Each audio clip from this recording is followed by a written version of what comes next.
Hello and welcome to episode 8 of the Kingdom and Chaos podcast. What's up? What's going on, ladies and gentlemen?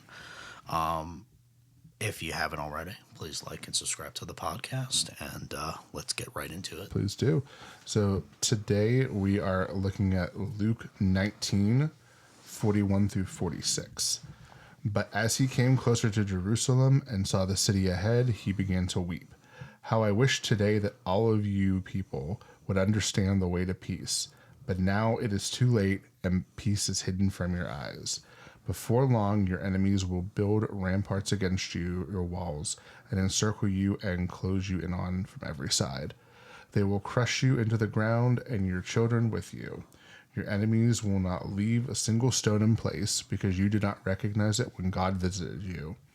Then Jesus entered the temple and began to drive out people selling animals for sacrifices. He said to them, "The scriptures declare my temple will be a house of prayer, but you have turned it into a den of thieves." So that is Luke's recanting of Jesus driving out the sometimes moneylenders, sometimes merchants is what she used. But interestingly enough, so I'll talk about the big question, then give some background. But the big question is, where in your life have you built a temple, convinced that you are covered by grace, but are unwilling or unable to confront the root issue? So we'll get back to that, because it probably doesn't make any sense after just reading that verse. But so what this verse is super interesting. So over time, so like, the temple is central in kind of, Jewish theology, right? Judaism really goes from being a tabernacle religion, right, where it moves with them, to a temple religion where they all kind of went to the temple. I mean, you see this all the time in the New Testament. Jesus and the disciples went up to Jerusalem, right? They go for a feast of unleavened bread, the Feast of Weeks, whatever feast it was.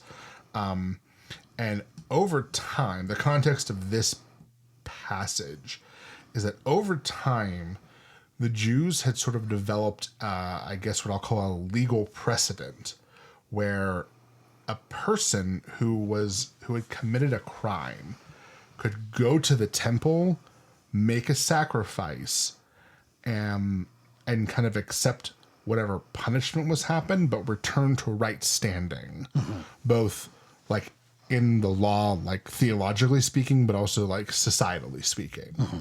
And one of the things that started to happen was this precedent evolved where if you were on the way to the temple, if you would go to the temple, the authorities would not arrest you, because it was understood that you were going to sacrifice, you were going to make right. And so, the high priest would tell you kind of what your punishment would be, or would turn you over to the authorities. There's not a lot of detail about it, but and so the point there is, so this precedent kind of developed, and you see Jesus saying, you see him in verse 45, he drives people out, and then when he says, "The scripture declares my temple will be a house of prayer, but you have turned it into a den of thieves." What would happen is these merchants would come into the temple, do business, right? And then would kind of declare, "Oh, I did an unethical business practice, just forgive me," right?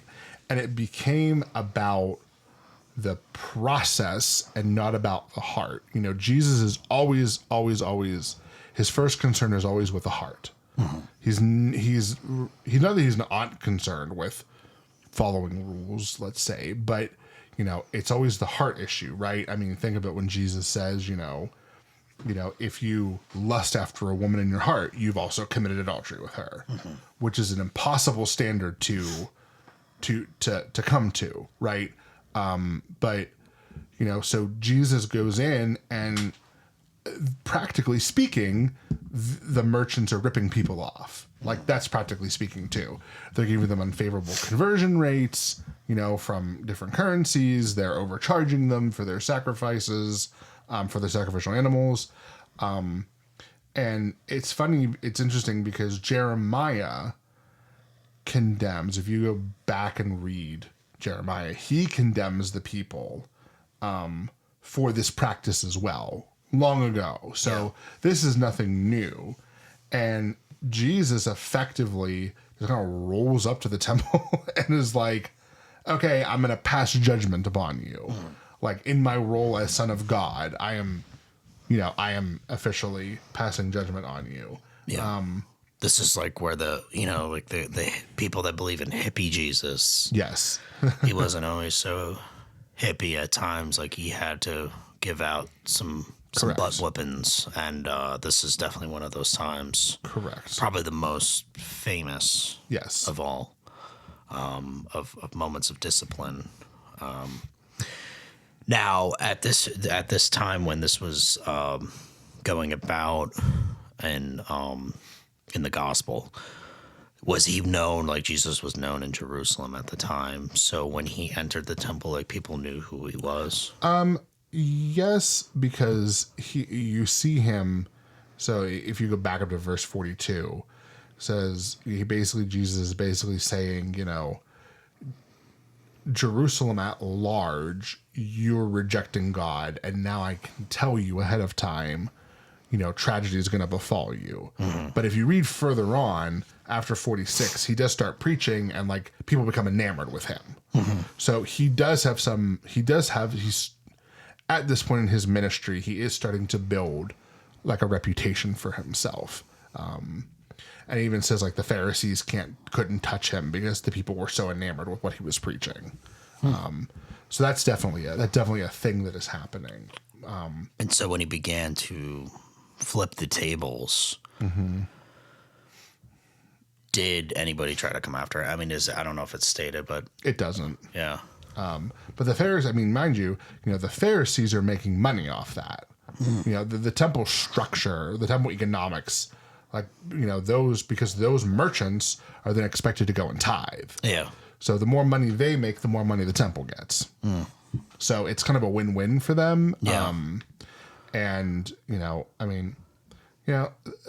problem with the Pharisees, the root issue with the Pharisees is they started to care more about following the law rather than upholding it in their hearts. Mm-hmm. They were much more concerned with that. And so and they were supposed to have known better. They were the ones who were supposed to have full understanding of the law. And that's why Jesus rides them so hard, because he's like, hey, you have voluntarily taken up the position to be a learned man, to be rabbi. Yeah. And you are failing the people in this measure. And that's why Jesus is so, condemns them so roundly time after time. They try and trick him all the time. They try and trick him. Yeah. And there's the related, we're talking about money, but, they talk about, Jesus, should we pay taxes? Right. And the reason they ask that question is because on the Roman coin, there is a picture of Caesar. Yeah. And do you know what the inscription on it says? Not exactly, no. It basically says "Son of God" on it. Oh, okay. Like this is the wild thing. Okay. When Jesus comes around, part of the reason why the Pharisees get so angry at him, when Jesus comes around, he's not the only person laying claim to the title of Son of God. Okay. Like, we think that's a uniquely Jesus thing, but it's not. Okay. The Pharaohs were all divine descendants, right? Yeah. But the Roman coin literally said, I don't know what the Latin is, but it's like, Deus Fia, like Son of God on it.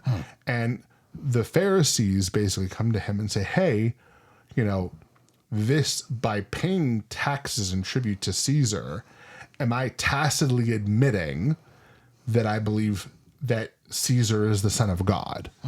And that's where Jesus is like, but render to Caesar what is Caesar's, and to God's gods. Whose face is on it? Caesar's. Give it to Caesar. It's like, but they were intentionally they were lawyering him. They were rules lawyering him. Yeah. And Jesus is like, I'm not going to have that, because you're distorting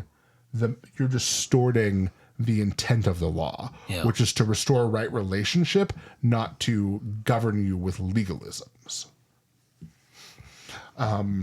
But getting back to this specifically, so going back to like the question I asked, right? So these people had developed this precedent where they would just run to the temple when they did something bad. Yeah. And it became, and this is what Jeremiah condemned them for, it became a loophole for getting out of trouble. So it was an excuse for behaving badly. So I guess the question I will ask is, what in your life, so I'm asking, where in your life have you built a temple, convinced that you are covered by grace, but are unwilling or unable to confront the root issue? So what is something that, you struggle with? You get grace for it, Yeah. but you, if you're honest, you're not really willing to confront the cause of that sin. Yeah. I would say it's kind of like what we discussed in the last episode, talking about like the fruits of the spirit, the 9 fruits, and things that we need to work on. And I mentioned like anger, stemming from not having patience, and that I feel like that is something that it's. I feel like, oh yeah, you get angry, but it's like, oh Lord, forgive me. But then you get angry again. Lord, forgive me. Right. Angry again. There's also like the metaphor of like, I've heard this, like you attend church on Sunday, but then you're cursing out the people in the parking lot. It's like, did you really? Did you pay any attention to what was going on? Yeah. Did you actually attend? Right. Or were you were there present? You were in attendance, but were you actually present with the Lord and such? Right. Yeah, so that's something, and I think like a lot of like pride, like taking pride in a lot of different things, and being, prideful and not being humble about certain things. I think that's extremely important because in like today in our present society, they always like try to push to be what they call the main character. You want to be the main character. You go to the club, you're on your phone, I'm in the VIP section. Absolute nonsense. Right. Everybody wants to be the main character. But they offer no value. Everyone got main character syndrome. Yeah. They offer no value, no substance. It's absolutely vanity. And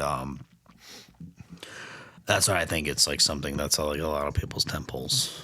That's what they built their temple up on this self-vanity, self-pride, but with no substance, zero humility, no humbleness, all ego-driven.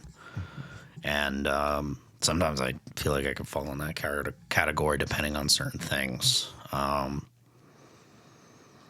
It just really depends. And then putting your personality into certain stupid things. Like this is where I've grown less and less of a sports fan. Yes. Because it's like when you put your personality into it to something that doesn't matter whatsoever, it's the dumbest thing in the world. Oh, for sure. I saw this individual. I'm gonna try to be as polite as possible, but he was dressed as a bishop, like Catholic bishop, but it was all Patriots, New England Patriots gear, and he's like, "This is my religion." Wow. And this is the comments, which is, and he was on the news and he was talking about it. He's like, I know some people are, they're Christian and all that, but this is my religion. I'm not trying to offend anybody, but this is my religion. And I'm like, totally, bro. Wow, dude. Like you, my friend, need a lot of help. Like that. I'm sorry, but that's just so empty and so vanity that it's sad to see that. Like that's what you worship is like a bunch of dudes running into each other with a ball in their hand. And don't get me wrong, football's great, but like, come on, brother, do better. There is a little more to life than football. Yeah. And this guy's dressed up as the patriot, the bishop of patriotism. The pontiff of the Patriots. The pontiff, yeah. Right. the patriot pontiff. Right. The bishop of Gillette Stadium of Foxborough, Massachusetts, and it's just I saw that, and it's just like, it's sad. It's so sad. You know, obviously, like the comments were filled with people insulting me. Can't imagine. But, you know, at the end of the day, it's like I felt sad, and it's like, but, you know, I felt like I've ran into that category before with ego, like buying certain things to keep up with a status, you know, buying luxury goods, you know, things like that are just complete utter not, So, yeah, materialism. Brother, I mean, there's a little wall of shoes behind you, sir. Yeah, I do like shoes. I am passionate about shoes, but sometimes, yes, it's it a does spiritual get gifting. excessive. It's a spiritual gifting. Totally. But it is excessive. Yes. I've stopped buying for a little bit. Are you going to like Shoes Anonymous? Is that a thing? And it probably is just You should start a chapter. Could start the Charlotte chapter of Shoe Buyers Anonymous. Shoe Buyers Anonymous, yeah. Or just like clothes buying anonymous. I mean, I'll be honest with you. If I had the money for it, it'd be me in sunglasses and cars. to be honest with you, if I had the money, I'm just too poor. Yeah. Too poor for that. Maybe with watches too. Would do like a good watch. Oh yeah, you have several. The people can't see it, but there's several boxes of watches above the flag. Well, you could kind of see them. It. Those are some of my boxes that I put up there. They don't have the watches in them, but yeah. Why do you have the boxes if there's no watches in them? Then? The watches are elsewhere. Isn't that like taking out like the action figure? No, I wear the watches, but the thing is they look nice and they're presentable. I mean that one is really beautiful looking. So. No, it is. I will say they do look very nice. Yeah. And you have some Funko Pop boxes up there too. Yeah, Sopranos. Is that what it is? Those are the only Funko Pops I will own. I will not buy anymore. But yeah, I mean, again, putting my identity into things like that, you know, not good. No bueno. That's not my temple. That's not my temple. Agreed. That's just there. You know, I like it, but like that doesn't bring me in closer to faith or God or anything like that. It's just something of my human spirit that wants those things. The flesh wants, but you know, again, if God told me to take it away, I would take it away. So here's a question then. So can something that we perceive or that ordinarily we would call good, can that become a temple? I guess a good temple? Like a good... No, can it become bad? Oh, can it become something good turn bad? A temple is bad, right? Can something good turn bad? I mean, can your family, right? Yeah. Can your family come to a point for you that, you know, it's become idolatry? Because really what this is about, at the end of the day, this is really about idolatry. Yeah. Right? Because you only build a temple to something you worship. Yeah. So can your family become a place of idolatry for you? I think so, right? I mean, it's like the family name. You know, you represent the family name. You better become a doctor. Things like that. Move this body. Yeah. You represent the family now. Right. This thing becomes, you're in. Yeah. Once you take the oath, you know, this thing becomes above all. That's right. Yeah. Again, no bueno.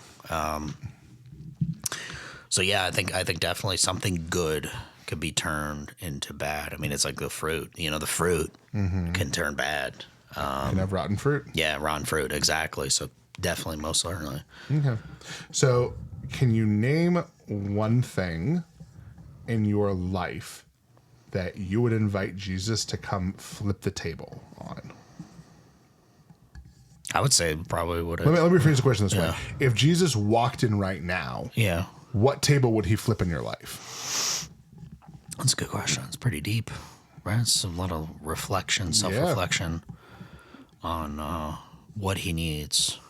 Because remember, when Jesus flipped a table, the thing they were selling, right? What were they selling? The animals. Yeah, they were selling the animals necessary to make you ritualistically pure again. Yeah. And Jesus comes and flips those things over. So it's almost like Jesus is saying the the mechanism is not as important, which again, this is consistent for Jesus. The mechanism is not as important as your intention, right? I say this all the time to people at work. Only God can judge intentions. All we can judge is results. I can intend the best for anything, and someone can end up dead if I do it the wrong way, right? Yeah. So, but if I go judge me by my intention, well, then I haven't, I mean, imagine this, right? So your wife is a nurse. Imagine she intends to help a patient, but accidentally poisons him. Yeah. Because she doesn't check his profile. And I mean, even me, okay, I'm deathly allergic to amoxicillin. I'm sick. She gives me amoxicillin thinking I'm going to help Justin. And then she kills me. Yeah. Well, would our legal system allow her to stand up in court and say, but my intention was good? Yeah. Absolutely not. Yeah. They'd say you're supposed to know better. You're supposed to check. Check the chart. Right. You're supposed to check the chart. Yeah. And so I think that's kind of the same lines. What is it that you would say, oh, judge me by my intention, but if Jesus were here would say, but your intention in this is wrong, right?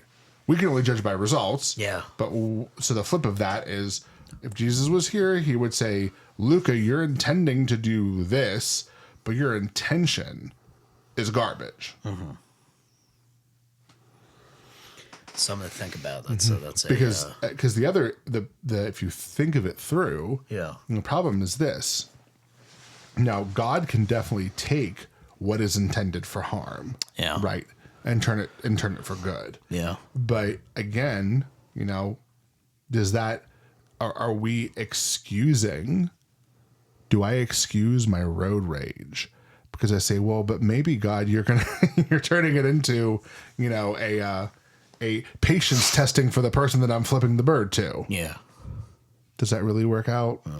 No, not really. Right. I would say one example that I could think of is I used to be in a sales role, and I tried to put a point of view of not making it about me, but about the person, and I'm trying to help them. But a lot of times the ego would get involved and be like, I need to hit these numbers. I need to do this. I need to make more money and this, that. And then it's like, then you try to push the sale and do whatever you can to get the numbers on board.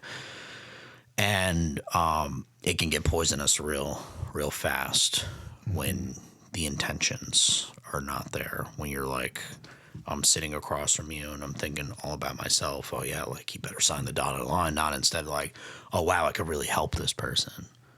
I can give them this, and I want to provide as much value as possible. And then the money comes. Let me give them the value, and then I get the money from it. And there was times where I felt like I was doing, like I had the tensions, but then the intentions would go away because then I thought more about myself. So let me ask you this question, since you're a esteemed professional. How do you, as a Christian, ethically do sales? I would say only selling to people who qualify to buy your product. I think that's extremely important. So, for example, I used to sell roofs for a couple years. I am not going to sell a roof to somebody that has a 2-year-old roof. Why would I do that? Right. I wouldn't go and knock on their door, talk to them, and be like, you need a new roof. Well, I just put it on 2 years ago. I don't care. You still need a new roof. That is extremely, like, it just sounds dumb, but, like, there's people that have done that. I wouldn't inflict damage that is not there. Things like that. Like, you have to lead with honesty at all points. Be as honest as possible. And be as frank as possible. Somebody gives me a call and they're like, hey, I think I got some storm damage on my roof. Are you sure you did? Let me look up the dates. There's no storm in this area that hasn't happened in 20 years. I think you're probably fine. Right. Are you sure? Well, I could come and look out for you. I come out, look out, and I just said, no, it's just old wear and tear. What I could do is I could write you a quote if you want, but there's no storm damage. It's not worthy to file a claim for it. Right. Okay. So that's what I think it is. It's you have to think only help people that are qualified to buy your product. If you're selling to everybody and anybody, then it becomes you become like a scammer. You become more of a vulture, and that's where I think you lose credibility and trust in a lot of different. Because that's in marketing and sales, it's all trust. Trust is the number one factor. Like we buy products from companies that we trust. Like we have iPhones, we have MacBooks. We trust because if something goes wrong with this product, we can go to the Apple store that's 20 minutes away and they fix it. But we know we trust it enough that these products are going to last us for a long time because of how amazingly built they are. So that's just one example. And it's the same thing with people. We trust each other. You know, if I have a question about something, I trust you to give me a really good answer. Right. Same vice versa. So, you know, that's what it really comes down to in the professional environment. You know, you in the professional, I'm sure you believe in the same thing. Yes. You know, and you're honest, right? Like with the people. Yes.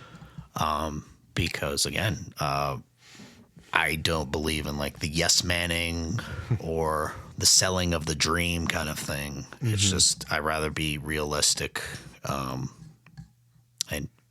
lay the expectations down. And I will say this: it's a little different for me because as a CPA, you have professional ethics to abide by. So there are certain things I cannot do. Yeah. That like I cannot sign a tax return with a position that is without, you know, substantial authority, as the phrasing is called. So like if you come to me and I give you a tax return back where you're getting like $500,000 back, like I am going to jail as a tax return preparer because I am intentionally doing something that I know is not, you know, that it is not substantial. You have not paid enough taxes in to get a refund of $500,000. Yeah.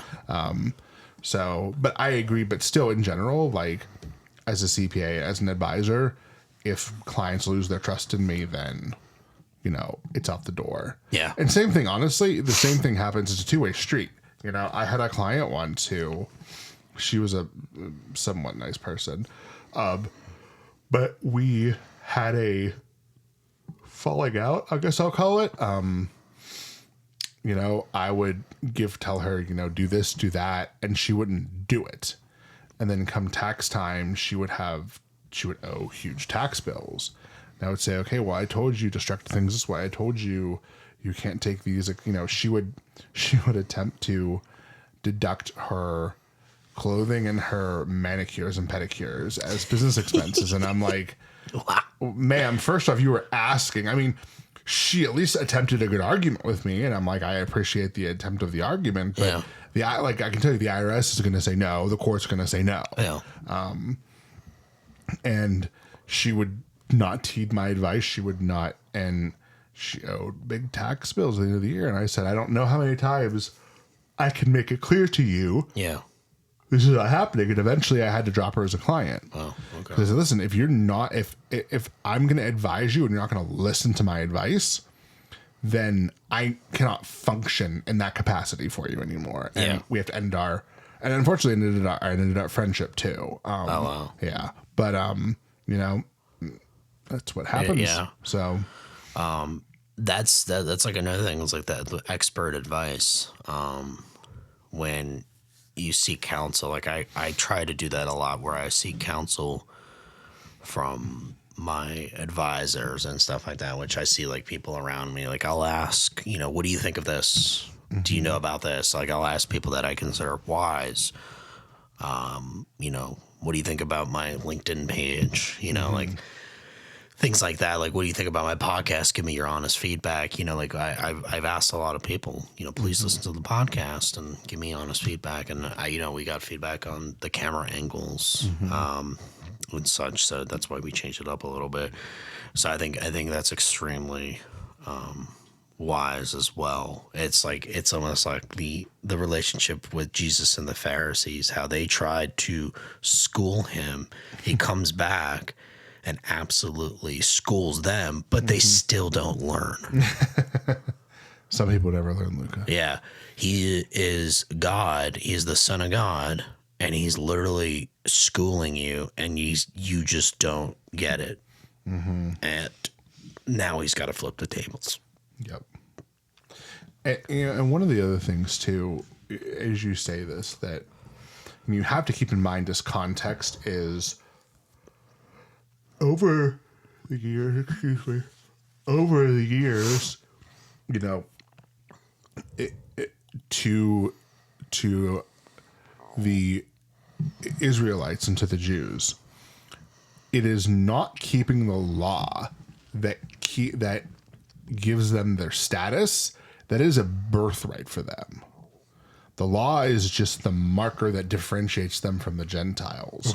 So there's this, I'll cautiously use the word supremacist idea, but it's like, we are God's chosen. He has said so by virtue of and this is, by the way, is what makes the Samaritans such a no-go zone for them, because when the north, if you go back after Solomon, right, Israel splits into the northern and southern kingdoms. Yeah. There's 10 tribes in the northern kingdom and 2 Judah and one other one in the south.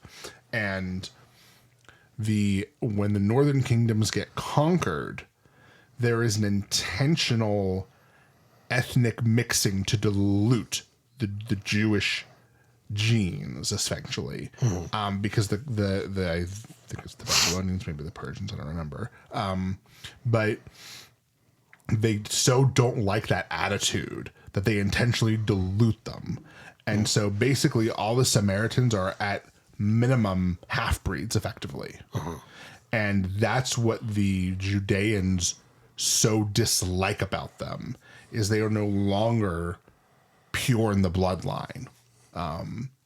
And that just goes the level of, that's how ingrained it was in these people. And that's part of the reason why the Pharisees don't learn, because it is bred into the genetics that we are God's chosen, and who the hell are you to come and tell us otherwise? That's why they constantly revolt against Rome, because we are God's chosen. You don't have a right, pagans, to come and rule us.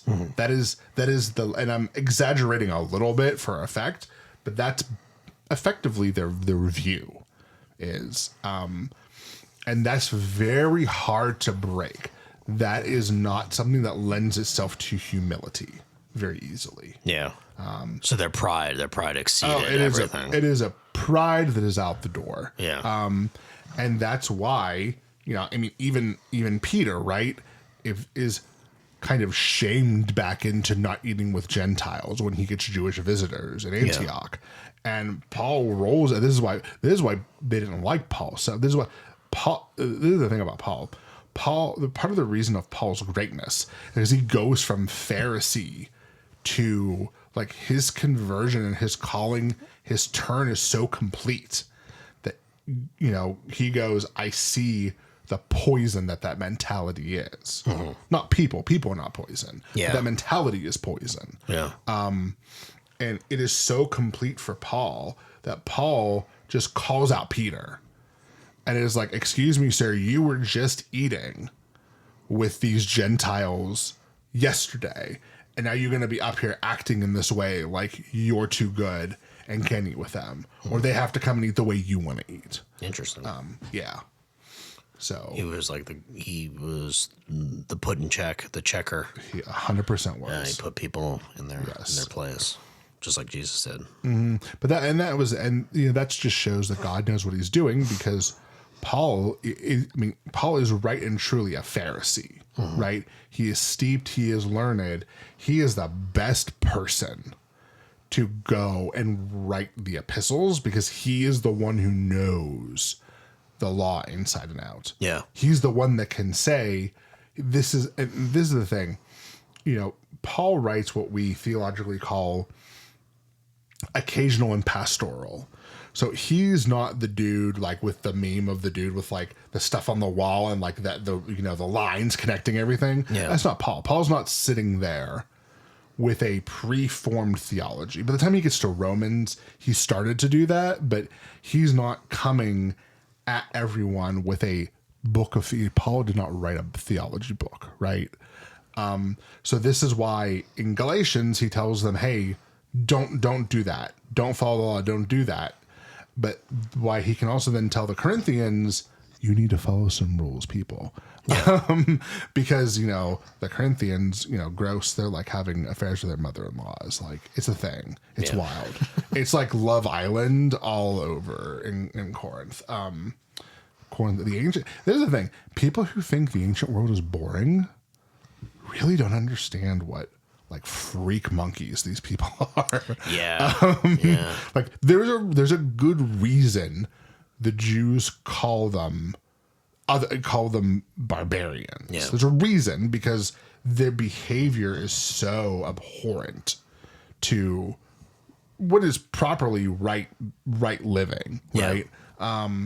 It is so abhorrent, and but I mean, just when Paul has to write, don't have affairs with your mother-in-law, like it's a new level it's a level we would recognize today, actually. I would say maybe not much has changed. I don't know. Yeah. Well, when you go further away from God, you kind of tend to do whatever But you think is okay. the thing is that these are Christians doing this. That's why Paul's so angry. Yeah. Because he's like, excuse me. Yeah. You're not supposed to be doing. Pro tip: don't do that. Yeah. So It's actually kind of funny because you brought that up. Like, if you ever have the chance to visit like Pompeii, you can go into old Roman homes. Like, the preservation of these places is fascinating, and you could see like they had designated rooms for fornication and they had depictions on the walls. They were hand painted of. It's almost impressive, like the time and resource. Like that's the crazy thing, as you're saying it, that the amount of wealth you had to have as an ancient society to hire someone to paint porn on your wall is wild. Yeah. Wild. Yeah. These were merchants, like high value merchants, like high end merchant class. But the other technology that they had, I mean, they literally had plumbing and in their homes, and they had water pressure. Like you saw pipes. They would build the aqueduct from the top of the mountain and it would come down. I mean, it's the Pompeii Files. As depraved as they were, Yes. as pagans, they were highly sophisticated as well, which is wild. But I do see where the Israelites, the ancient Israelites, were coming from. Like the things that you guys are doing is disgusting. It is. The like. What is it? The vomitorium that they did. Yeah, that wasn't a thing. That wasn't a thing. So I used to think that as well. I learned as I researched. So a vomitorium is, like in a stadium when you have those big hallways, that's a vomitorium. So the word vomitorium means to spew forth. And it's people that spew forth out of the Colosseum. That's what vomitorium was. Now, did they have feasts where they overate and then had probably wild orgies? 100%. A lot of that they would eat until they threw up thing is one of those things. Like it's the same level of accuracy as like the Duodecimur, the rite of first having of the bride of the Middle Ages. Oh yeah. Like it's written about in retrospect, but there's not really a lot of present scholarship. And the Romans wrote stuff down. There's not a lot of contemporaries saying they did this. Definitely there was definitely a thing of like, male and female like prostitutes. Like the harems were definitely a thing, and that was unfortunate for some of them. Yeah. There definitely was that, but like I grew up learning that. I learned that in Catholic school. The Romans did that. But there's just not a lot of a reliable proof for it, Yeah, unfortunately. I guess it's like a common myth. It's the same vein as like, Marie Antoinette saying, "Let them eat cake." Yeah, She didn't say it, unfortunately. that sounds cool. What she said was, again, a fun fact you can learn on the internet. What she did say to a servant was, "Qu'elle mange le brioche." And literally the context is, which people who don't know, brioche is like really fancy, like eggy bread. What people don't know is the context is that the servants coming to her, the advisors are saying, "Hey, madame, like the people are starving, they have no bread to eat." And in her ignorance goes, "Well, then just let them eat brioche." Like, she's saying, you don't have to eat bread if you want to. You can eat, the nicer stuff. And there is no understanding of the hardship people were going through. Yeah. Which, side note, she actually does run a lot of charities. So there is to some extent there is, but also, fun fact, and I will get off this tangent. Yeah. Marie Antoinette actually invented cottagecore. Did you know that? So the king built her a farmhouse where her and like her friends would go and like basically pretend to be like country provincial dwellers. It was wild what they did in their free time. But yeah, so cottagecore is on a new thing that was definitely from Marie Antoinette, from the Ancien Régime. A lot of interesting things happened in the French Revolution. It was also a lot of elites stirring up a lot of problems. The entirety of the French Revolution is the vile bourgeoisie. Yeah. Which they were the most well off of the non-nobles. Yeah. And it was a lot of that. They wanted more power, and they stirred up 100%. the quote unquote peasant class, the working class, and led to the infamous. To be fair, like, I mean, and there is a kind of and then there is, to be fair, the tax structure was awful. The peasants were paying all the taxes. The nobles paid almost no taxes, if any. Like, definitely things were unfair, but I agree. A lot of that was the result of the middle class agitation.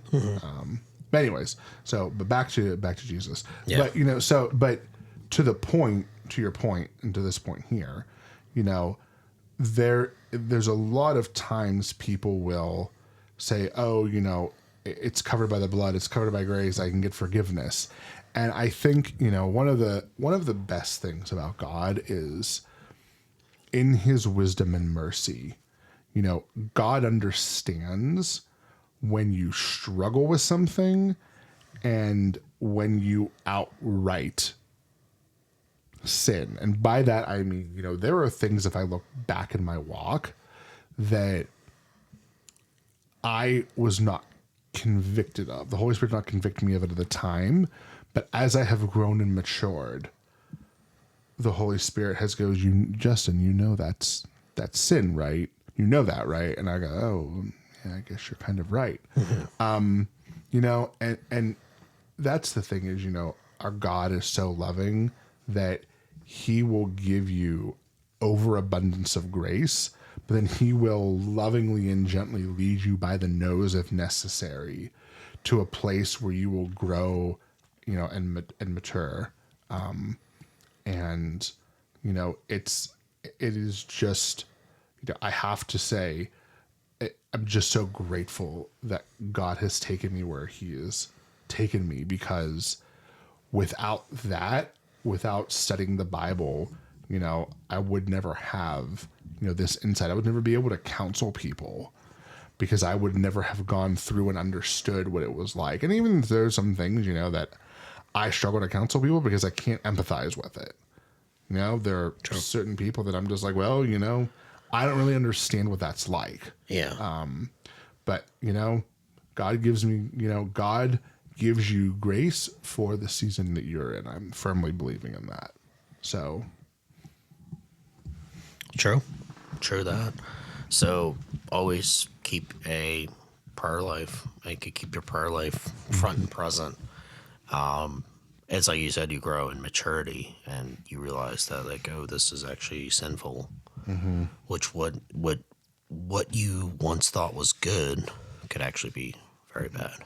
Or even just something that I just didn't think about was a problem at all. Yeah. you know, God comes around and goes, you know, well, that's not, and it's to the Bible, just share. It's even to the point where, you know, it's like, God told me about a year and a half ago, I was praying about something, and God's like, you know, Justin, what does sin mean? And I went, well, Lord, what do you mean? What does sin mean? And God's like, well, like, what is the biblical definition of sin? And I'm like, looked it up. You know, sin literally just means to miss the mark. That's all it means. So the imagery is an archer and they don't hit their target. And God went, you know, if you follow that through to, you know, if you're going to be such a good theologian, Justin, follow that through, think it through. What does that mean?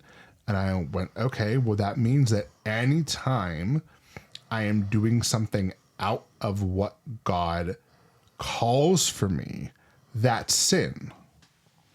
So, because there's an idea, right? Like, I mean, I think it's Paul that says this, maybe it's John, but, you know, what right does the clay have to tell the potter what to make it, right? So if I think God has called me to be a husband, do I have a right to say no to that? Is that not sin?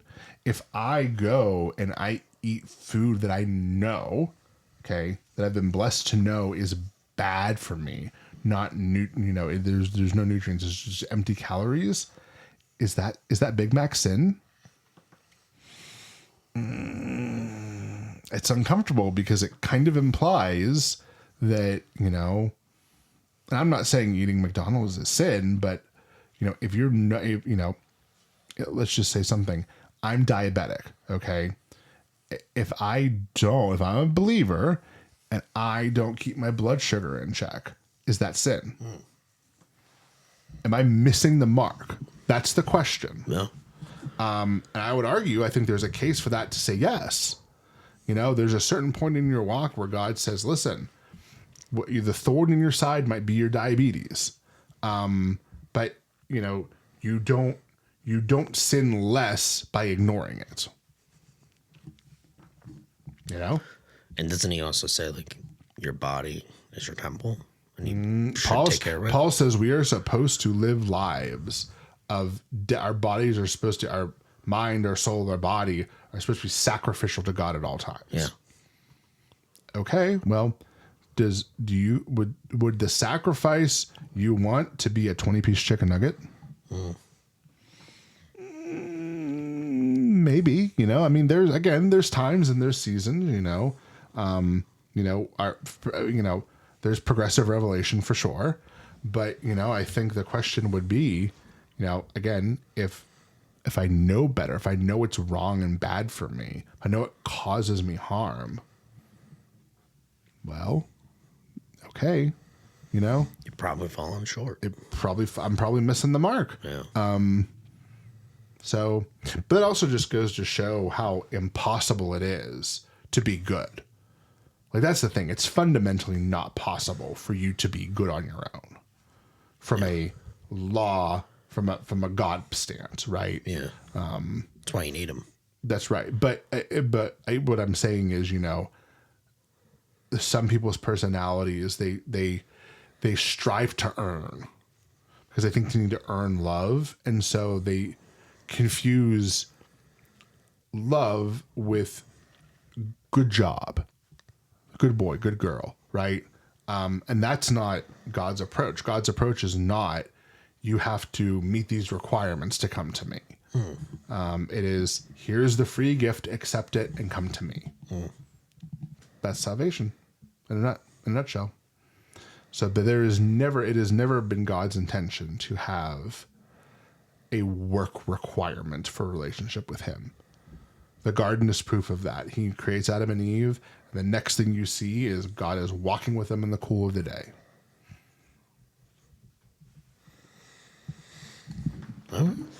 It's good stuff. Yeah. It's good stuff. I think that's something we should ask our audience members, our listeners. Like, what do you believe is good? Was good then, but turned out to be bad? Yep. What table in your life needs to be flipped by Jesus? I would say go ahead and answer in the comments. I'm very, very curious to hear. I also, knowing the people who listen to this, I'm curious to see what they would say. Yeah. But no, I think too, the other piece of this is,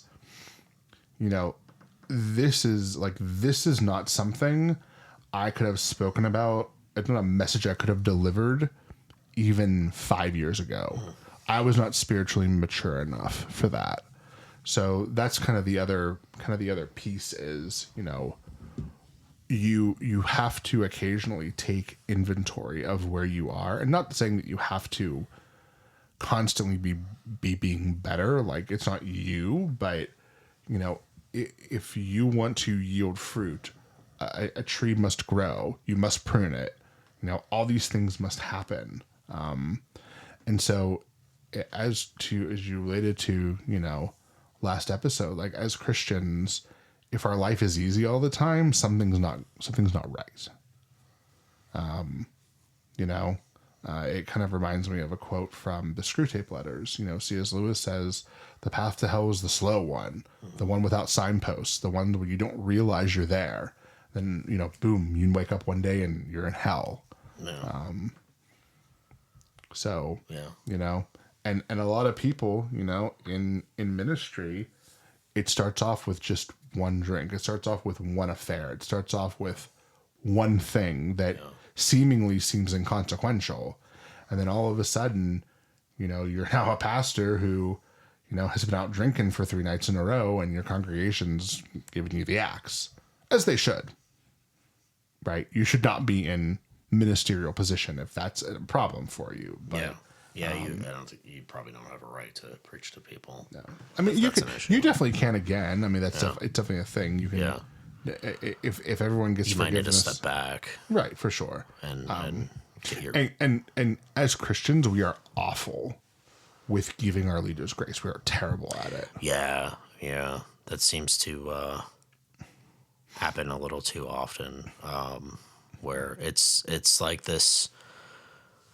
It's so odd. It's like this society like expects you to be like perfect with everything, and it's like situations from the past they kind of come up, and then it's like, oh, he's done. He'll never work here again. He's canceled. He's canceled. And I know like some things are really like serious and severe, and sometimes the law enforcement has to get involved in those situations, and that's different. But like other situations, like he was a drunk or he had an affair,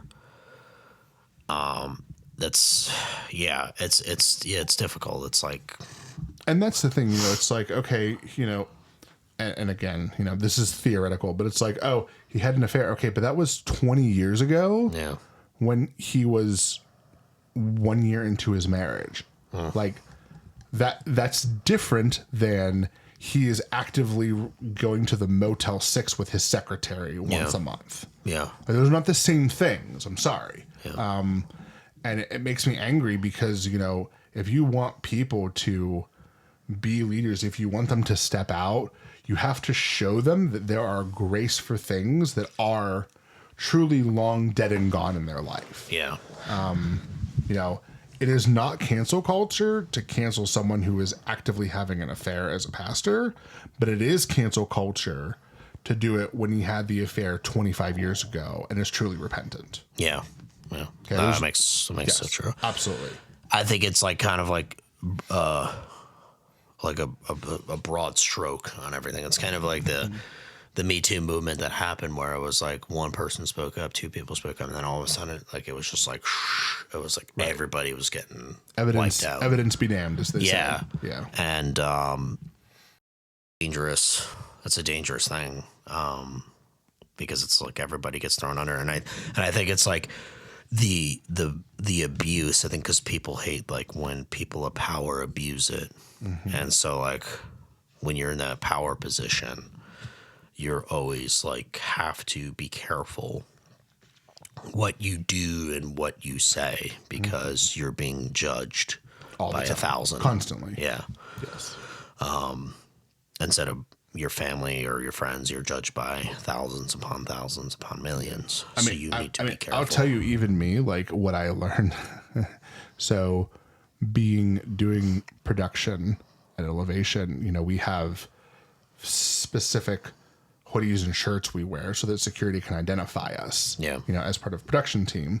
And I realized the first time I wore it, I went to the store afterwards to do grocery shopping, and I wasn't doing anything like bad, but like someone came up to me and started asking me questions because it was very clearly identified. I was, Elevation production. And it was when I first realized that, like, if I'm going to walk around in stuff that represents my church, Yeah. I better dang well act like it. Yeah. And that really started changing my mind, and as I got into, in leadership positions, I went, okay, there's, for example, I have no problem drinking, and it does not bother me to have a glass of wine, to have, a scotch and soda or whatever, but I will never do that out in public because A, I don't want to unintentionally cause someone to stumble, but B, I want to live a life above reproach. I don't want, even if it is 1,000% innocent and I can prove it with cameras and with court sworn affidavits, I don't want to be in a position where something I am doing, however innocent it is causing someone, to criticize me or to criticize Jesus because of something I'm doing. So that's why I don't drink in public. And I mean, frankly, I've just drank less as time goes on, but Yeah. In private, I don't think there's anything wrong with it. No. I completely understand. Like I have a liquor and wine collection downstairs, but it's most of the time I'm just staring at it. I just look at it. Oh, nice. I got cool bottles of expensive stuff. There is something too with aging when you don't drink a lot that, like, all of a sudden I'm almost 40 years old and, like, it is substantially more difficult to drink and, like, that's the other thing. I remember we were sitting on your back porch enjoying a cigar, and Luca has neighbors that are Ukrainian Baptist-costals, I'm going to call Baptists. them. They are They're Baptists. I would say more Reformed Baptists. Okay, well, they definitely came off with he came over and basically told us that the cigar smoke prevented the Holy Spirit from reaching us. Nah, they're good people. He was nice, but it was to me, that's a very Baptist-costal thing to say. But it was just very funny because it was like, we're just on your back porch, not like there's not people staring at us, we're just on your back porch, enjoying a fine, Yeah. It's I guess it's the Catholic way of practicing discernment. Yeah. Whereas he's coming more of the Baptist way of Puritan, being more of a Puritan. Right. So there's different approaches to it. It's funny how that is. Yes. But also to the fact that, like, it was very unsolicited. Like, we definitely did not ask him his opinion. He just kind of. I think I asked, "You want a cigar?" But and then he said that. He could have just politely said no, but Yeah, but he jokes with me a lot. He's got a good sense of humor. They're good. They're very good people. Yes, They're not I agree. definitely not the judgy type whatsoever. It was just funny. That was my personal first interaction with him, and I'm like, "What's going on?" Yeah, here? no, he's a He funny told me guy. these were cool, and here he is giving me a lecture on, smoke from the pit of hell, I guess. But whatever. I mean, if it was like some mind-altering substance, I would understand Agreed. that. If it was marijuana, okay, I can get that because we see The Mary Jane. the fruits that marijuana produces. Not very good compared to cigars. Although I'm told their brownies are quite good. Not that I would know. Yeah, but again, no bueno. No, I don't know. Stay away. So let me ask this question. So would you, because I have my mother, whom I love, was a punk back in the day. So she was not prolific, but she was not unaccustomed to smoking marijuana. And I asked, we were talking about, I mean, she's in the medical field, so she can't fail a drug test ever. But she was saying, like once in a while, it'd be nice, to have a puff. I'm like, well, Ma, like you can get gummies now if you really want that. And she was like, would you get those for me? And I'm like, it's a great theological question. should is it a sin if I buy my mother or anyone, gummies that are going to get her high? Even if it is state, like, let's not have the illusion of state sanction, right? Yeah. Like, is that because the state sanctions alcohol? So yeah. So I guess it. Now she wants it to kind of escape reality. Just to help her relax. She's high anxiety. Okay. She doesn't want to go. She doesn't want to go on a. She does not want to take anxiety prescription drugs. Yeah. So I know a lot of people would take Xanax and Ativan. Yeah, she's not. She's a hard no for that. So maybe in that case, perhaps. And for the record, for everyone, I did not purchase her anything. Yeah. She did not take anything. Yeah. But it's just one of those like, okay, like. I think if it has like a medicinal purpose, that's probably not a bad. I mean, it's like they give cancer patients and people with glaucoma marijuana. I mean, there's a purpose for it. It could be used as a medication. It's just when people abuse it. I mean, like the other day, I was up in Massachusetts. I was in a Cracker Barrel. Massachusetts, yes. Off the Mass Pike or whatever. No, that was Interstate 91. And I'm picking up a burger. And this guy walks in. And he's picking up food. And his eyes were as red as the red in the flag and my shoe boxes. And he reeked of weed. And I'm like, it's just so unappealing. Like, it's like when I see someone that does that, you just lose all respect for that person. And that's not somebody that's probably doing it for medicinal purposes or certain things. That's somebody that's abusing it. That's somebody that's for sure. That's the same person that is an alcoholic. They're in the same category. Right. Because you're abusing something and you're probably idolizing it as well. Right. Yeah, no, for sure. Because I definitely, you would think I was a drunkard with how many bottles of wine, but I cook with wine a lot.